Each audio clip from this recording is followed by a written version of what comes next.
Rachel Green, Monica Geller, Phoebe Buffay, Joey Tribbiani, Chandler Bing, and Ross Geller. If you know these names, then stick around.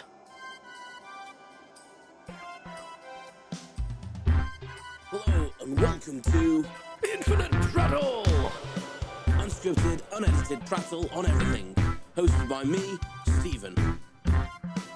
Listen, like, share, and subscribe, and enjoy the show.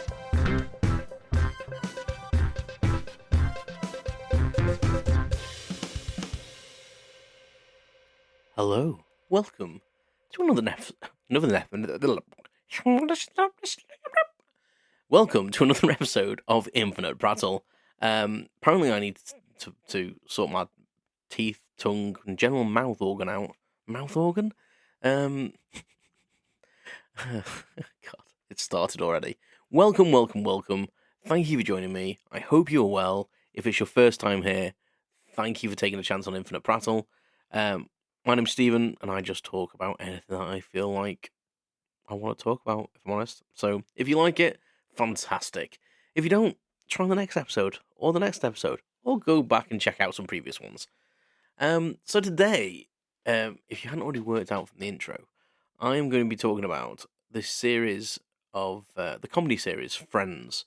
And my love of it, and some of my favourite episodes, and why I believe it to be one of the best comedy series, TV shows ever. And some of these will be for logical, kind of tangible reasons, and others will be because I just grew up with it, and you just have to accept that. Okay, so, Friends. This show has been off the air 20 years, which bloody terrifies me. Time doesn't make any sense to me anymore. I'm 41, and yeah, I don't get it. Sorry if you can hear my chair squeaking. I still haven't oiled it. Yeah, so time seems to have gone weird for me, and I still don't understand how things work. And 20 years ago, this show ended, and I must admit, I was really gutted.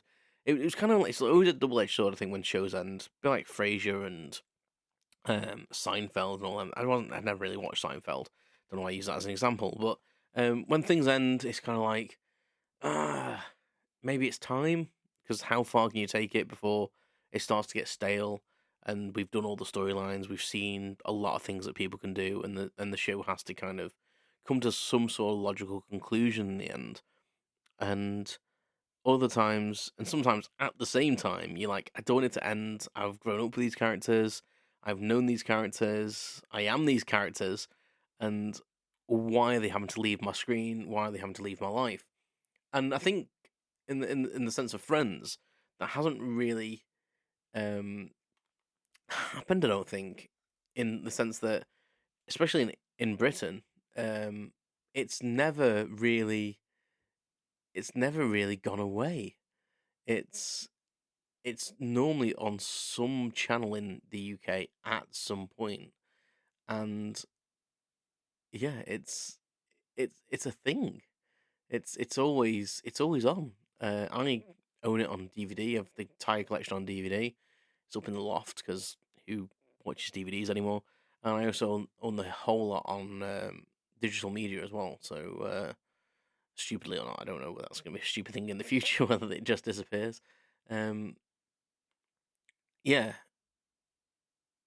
But we'll kind of go back in time. So um the original concept of the show was by David Crane and Marta Kaufman, and they were writers, and I think they'd done a couple of things at the time. I've not really looked into this too deep because that's me. Uh, and Kevin Bright was also involved as well. And they kind of formed, I think, a production company for this. Bright, I think it was Bright Kaufman Crane. I might be wrong on that. It's at the end of every episode, so I should remember because I've seen the episodes a lot. So David Crane and Marta Kaufman began development. Um, you know, a plot around some people, and the original kind of like pitch line to pitch the series to NBC was apparently it's about sex, love, relationships, careers, a time in your life when everything's possible, and it's about friendship because when you're single and in the city, your friends are your family. And I think that's a great pitch because that kind of does sum up the series of Friends. Like, and I've never really thought about it like that because you kind of just take it for what it is. But that is like the perfect thing, you know. When you're young and you're trying to find yourself, like your relationships are pretty much with your friends. You don't maybe have your life partner. You might have relationships or one night stands or flings, whatever you want to call them, go on dates. But you always come back to your friends. You always come. They're the staple. It's like your family, maybe better than family sometimes, because you can pick your friends. Let's face it. It's the old saying, isn't it? You can't pick your family, but you can pick your friends. And I think that's a great statement. But it is about sex, love, relationships, careers, and a time when everything's possible because you're young. You know, you can literally do anything. And people say, "Oh, you can't do anything," but if you put your mind to it, you can. And I know some situations are tougher than others, but in general terms, most people can change their situations and aim higher. And yeah, so they think they'd had a season, one of their TV shows cancelled, and taken off the air, and they basically wanted to pitch a series about six people in their 20s making their way in Manhattan, and that's kind of they wanted to represent that kind of generation, and the title I think in working, um, they wanted it to kind of like I think it was going to be called Friends Like Us, and then they changed it to Six of One because Friends Like Us felt too similar to These Friends of Mine, which was already a TV show on ABC. Friends Like Us, I think, is a good name. I think Six of One is still a good name. But I think just calling it Friends is just the simple way because that's literally what they are. It's just a group of friends and how they deal with life and kind of how they lead in that kind of like synopsis cell statement, the conception cell statement to the network. Like how do they deal with like life, love, relationships, sex, while trying to find what they want to do and aim for anything they want to. Yeah, and I kind of as a young kid, like I was like when this first aired, I was like 11 years old, um, and it was on Channel 4 in the UK, I believe it was, and it was on at 9 o'clock, I think, at night, and yeah, just fell in love with it. Fell in love with it, and I think I didn't see it right from the start 'cause I think we'd missed some episodes, so when they repeated them, I kind of managed to get back and go and relive them first episodes.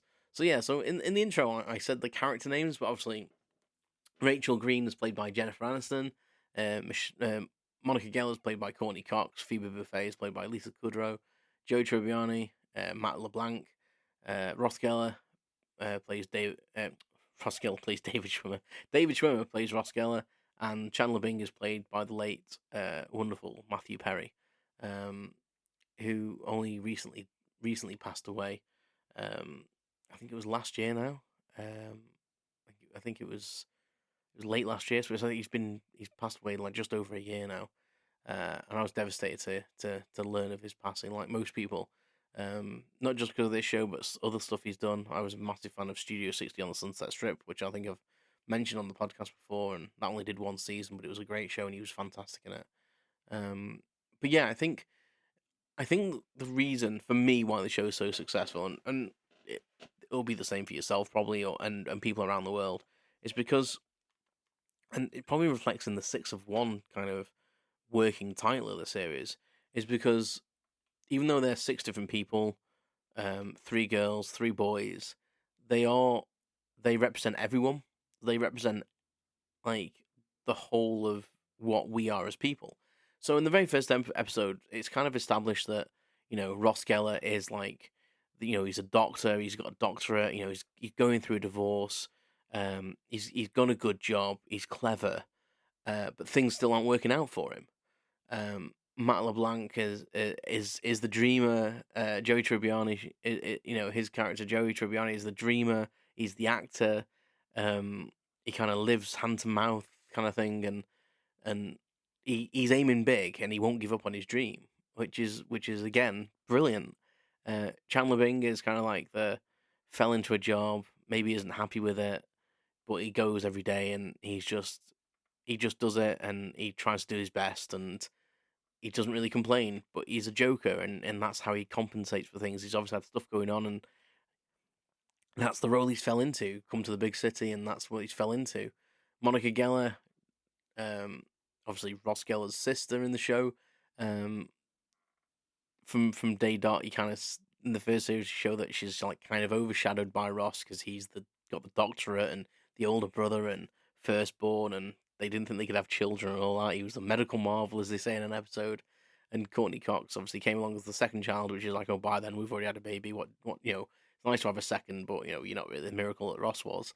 And they don't really see he's a doctor, and they don't really see her kind of wanting to be a chef as like a thing. Um, I think they want to aim higher. And then we have Phoebe Buffay, who's the kind of, I don't really want to say hippie, but into alternate things, different thinker, just is who she is and doesn't really care if she's judged, and is into a bit of music, and yeah, she just is the free spirit I think everyone kind of wants to be at some point in their life. And then you got Rachel Green, who's kind of like the spoiled princess, who's kind of brought down to earth a bit. And again, I think everyone can relate to that in some sense, where at some point in life you might have it good, and then something happens and you've kind of just got to start again. And I think her kind of like character line almost is in different ways, but twinned with Ross Geller. He's high flying and gets a blip on it, blip on his in his life, like his divorce, and they kind of coalesce again. And then obviously there's that great love story all the way through the season. When in the first season, where Ross has always had a crush on her, and it's revealed, and then they get together, and then they break up, and then there's other relationships, and then spoiler at the very ditched last episode, it looks like they're going to get together. They've had a baby, randomly, from a one night stand they did when they both got drunk, and the fairy tale, comes together at last, and it's just such a nice TV show, and I think it's like anything with nostalgia. Like if someone was to watch it now, they would probably think, yeah, that's okay, that's pretty cool. It's funny, it's all right. Would it resonate with someone today as it did with me when I was watching it as a child? Like I grew up with this show from the age of 11 to 21. Like I'd gone through puberty watching this show. I'd learned things from this show. It taught me things about life. I kind of imitated it. Like I was kind of like, and as I say, I was kind of part Chandler, part Joey, part Ross, a little bit Phoebe, a little bit Monica, and maybe not so much Rachel, but like the other characters definitely did resonate with me highly. And I suppose with the Rachel thing, it just goes she's a grafter at heart because she had to go from like basically having it all and having it handed to her plate to say, no, I don't want it handed on my plate. I want to work for it. So maybe that's why I had it, because I very much like that. I don't like people handing me things. But yeah, so for me, growing up with that for 10 years, when it ended, it was kind of like, wow, like crumbs.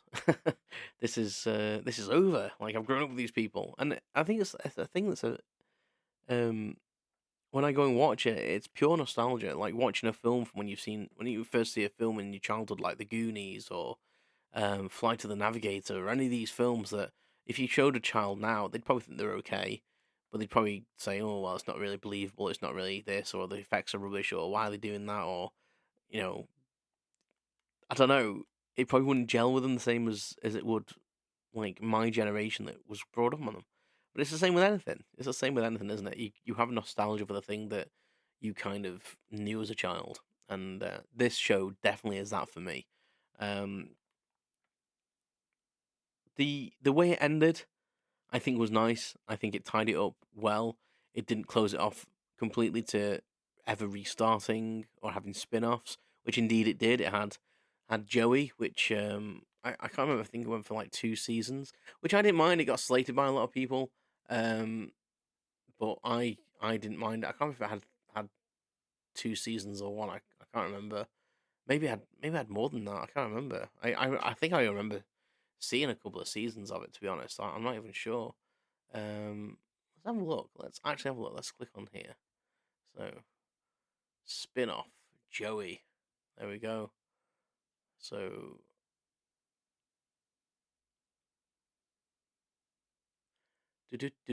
so after 2 seasons, leaving 8 episodes. Okay, so it looks like it did 2 seasons. I thought so. Yeah, 2 seasons. Averaging 10.2 million views in the first season, 7.1 in the second, which apparently is too little for the American audience. Friends did quite well in the viewing figures. I was looking at this earlier on, and they were always like in the low 20s to mid 20s, and even touching 30 million in like season 2. So they always had like really big, really big kind of viewing figures. And I actually enjoy. I like Michael LeBlanc. I think he's great. I think the character Joey was endearing, and I think a lot of people go back and look at it now. And people probably think, oh, it's a misogynistic character. But again, all these characters are viewed from all ourselves. Like Ross wasn't really very good with women. He'd only ever slept with one woman, and that's the one he married. And he thought he was going to be with her forever, and that's kind of like commendable. Like Joey was like basically really good with chatting up girls and sleeping with them, and he didn't see anything wrong with that. And I don't think he was like disrespectful in the sense of he was trying to be mean. It was just like, I want to sleep with you, and that's all I want from this thing. Whereas Chandler was probably the one I refer to the most, like hiding things with humor. I do that now. I crack jokes when I feel uncomfortable. I'm sarcastic when I'm trying to give advice. I self basically, what do you call it? Like I'm basically down on myself, and the way he is with women in the episodes and the things that happen to him is pretty much like me. Like some of the things I'm like life imitates art, etc. And yeah, so I really do resonate with Chandler in the show for relationship stuff as well as Ross. Not so much Joey because never really been overly successful with the ladies. But yeah, so like one episode, for example, is there's one episode where Chandler's trying to break up with Janice, Janet, and that's in the first season, and he's basically gonna break up with her with Phoebe because she's gonna break up with someone. So I think it's the one. I think it's the one with the East German laundry detergent. And it's a great episode because it shows my viewpoint from this from like Ross's side and Chandler's side. So Chandler's trying to break up with someone. He really doesn't know how to. He gets high on caffeine to do it. Kind of done that myself in some sense. Maybe I got inspiration from Chandler.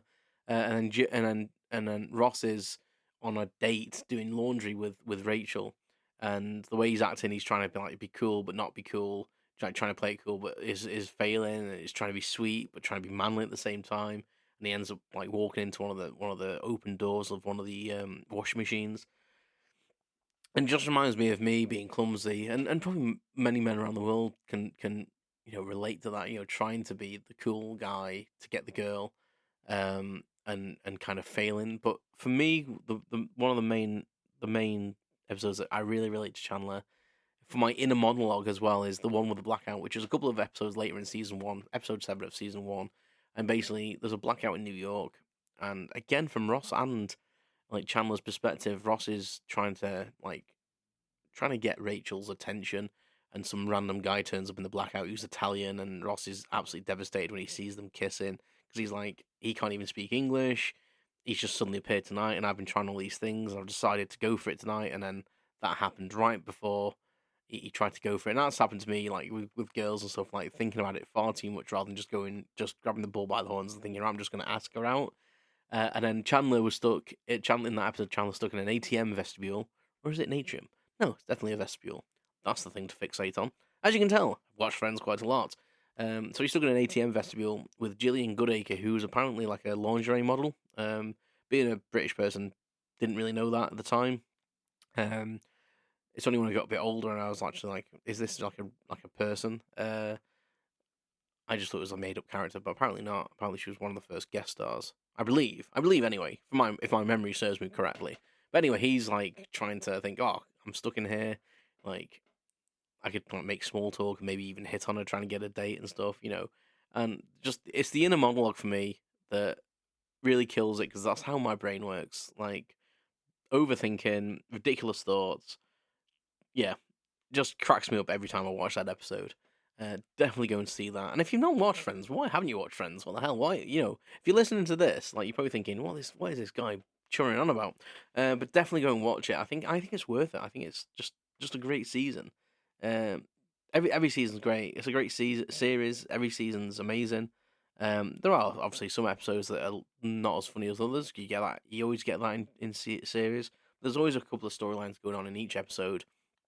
Similar to most sitcoms, obviously there's not one sole storyline, and they're just brilliant.